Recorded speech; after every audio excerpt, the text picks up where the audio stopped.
Have you ever become stuck while you're at work and you don't know what to do? You know what to do, but your brain is just not functioning. Well, today I'm going to be helping you with this. My name is Michael from freshbelief.com, and let's dive in. So you're at work. You're working away and you just come to a roadblock. You're like, what am I supposed to do here? I know what I'm doing, but it's just, I'm kind of confused. I don't know what I'm doing. Okay, what I'm going to help you is 8 steps to regain that productivity flow that you were once on. Because it's so simple, you will slap yourself because you didn't think it was like that. So, step number 1, you need to stop. You need to stop what you're doing, because what you're doing by stopping is you're allowing your brain to step back and think, okay, this is what I need to do, this is where I need to go.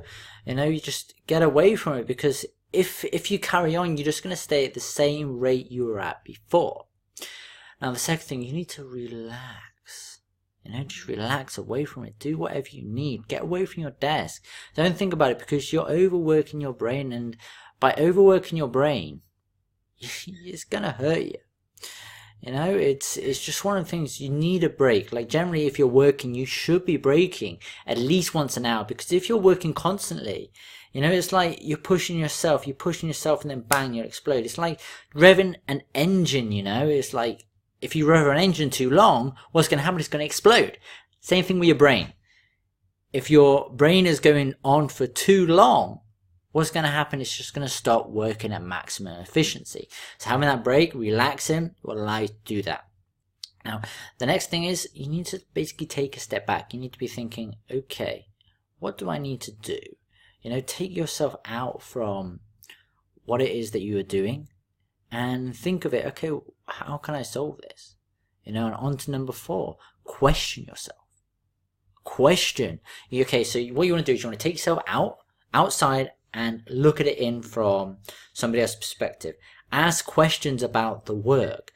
So you have your problems. Let's say you're formatting a Kindle book, or you need to get write something. You're like, okay, how can I do this task? How can I do it? Because if you ask yourself questions, it will open up the doors to be able for you to actually see what you need to do. You know, you get it? So if you've got a question about formatting, and it's like, I don't know how to do this, it's like, stop. Take yourself back, relax, and then you're like, okay, so what do I need to do? I need to format the book. How do I format the book? What way do I format it? There's 2 questions already, which is allow you to know exactly what you need to do. You know, there'll be more questions, but you get my gist. Next thing, answer those questions. You know, once you have the questions laid out simply, you can answer those questions for yourself. It's not that difficult, you know, because you know what you got to do is just answering those questions, and then that'll put you on the right track to going in the right direction.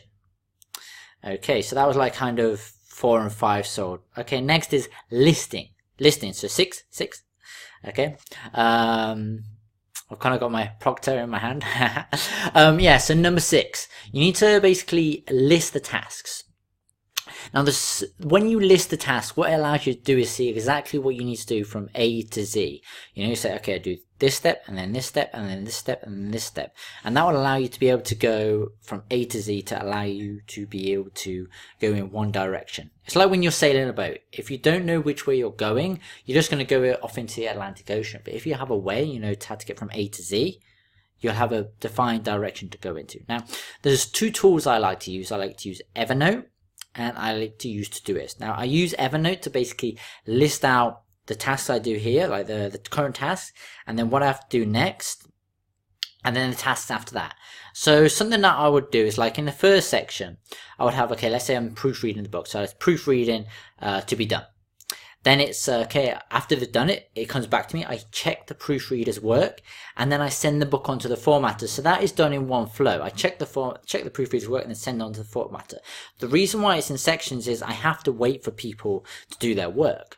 So when I'm checking it, I'm doing it, it's like, okay, there and there, and then it's kind of like, okay, so this is step, and then there, and then that's kind of like the proofreader. Oh, let's go that way. So check the proofreader, and then it goes to the next one. That'll be me checking the work and sending on to the formatter, and then the next one's like check the formatters, send it on to the formatter, the formatter does the work, and then I check the formatter's work, and then I upload to whichever space like KDP or CreateSpace. Now this is quite easy when you think about it, because it's just listing tasks. And the other one I use is Todoist. Now I use Todoist to list my tasks, so it's like 8 AM do this, 8:15 do this, you know, it's like bang, bang, bang, bang, bang, and it's in a list, so I know exactly what I am doing. Alright, so it's a long one. Alright, so next one is after you've done all of that, after you've got it all done, just relax, sit back, you know, just take a break, take a breath to before you go on.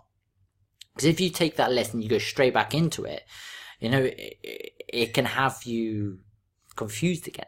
Just taking a step back, realizing what you need to do, and have a play with your phone, just relax, have a coffee, you know, have a little 5-minute nap, whatever you need to do, just relax. And after it is, restart your work again. That way, you'll be refreshed, you know exactly what you need to do, and you'll be able to go into the task full force. And it's perfect for you. So yeah, they're the 8 steps. Now, some added extras I want to give you is something like other things that can help you with your productivity as well. Now, if you're like a digital, a freelancer, person that works from wherever they want, a good thing is to change your location. What this will do is it will allow you to have a change in mindset. Now, I have certain places I like to do things. Like I like to be on a cushion, sit on the floor, writing away when I'm writing blog posts, and it's just, I want my mind to flow and I want my mind to think. I will not sit in an upright position like this writing a blog post. I'll only sit in an upright position like this when I'm proofreading it, when I'm doing more serious things, proofreading, shooting a video like this. What else? No, I can't think. It's like just more serious things. But if I'm writing a blog post or I'm doing some research, I'm just going to kind of chill out and look at it, because it's kind of mundane tasks, you know. So yeah, it just change your location. Everybody's going to be different. If you're working in an office, go to the window, you know, get some light in. You know, changing your environment will change the way you feel about the task, and by changing your environment, it allows you to be more productive. You know, it doesn't have to be at your home. It could be a co-working space, it could be a cafe, you know. If you work in an office, speak to your boss. Say, okay, I feel that I'd be more productive if I go in this environment. Can I work there? Or maybe they have a different place in the office. Because if you're working in the same place all the time, it can make you go brain dead. And, you know, that's just not something you want with your work. Alright, so yeah, really, they're my 8 simple tasks. So yeah, I'm just going to go through them. Okay, the first thing you want to do is you want to stop and get away from the work. The step 2 is you want to relax. You want to, you know, chill out away from it. Then you want to take a step back from the work, you know, and look at it. Okay, what do I need to do? You know, take yourself away and look at it from someone else's perspective. Then you want to question what you need to do, because that will start to give you an outline of what you need to do. It's like writing a book. You need an outline, and same thing with your work. You want an outline for exactly what you need to do. Then once you've written those questions, you want to answer those questions. You know, how do I solve them? How do I solve them? And then you want to put them into a list. You know, you use Evernote and use Todoist. If you look at my post, I actually give you examples. There'll be a link to this post. Something will pop up in a minute. Okay. And then after that, what you want to be doing is you want to go and you want to relax again. You want to relax and, you know, just take it all in, and then boom, you go back into your work. So I really hope this has helped you guys and allowed you to see from an outside perspective what you can do to regain it. You know, I spoke to many entrepreneurs, many people that work, and they've had similar problems. So for me, if I can help you guys, it's perfect for me. If you like this video, give me a thumbs up. If you want to see more videos like this, subscribe. Alright, I'll catch you soon. Oh, one more thing. If you have your own ideas for productivity, comment below and, you know, we can start a discussion. Alright, catch you later. Bye.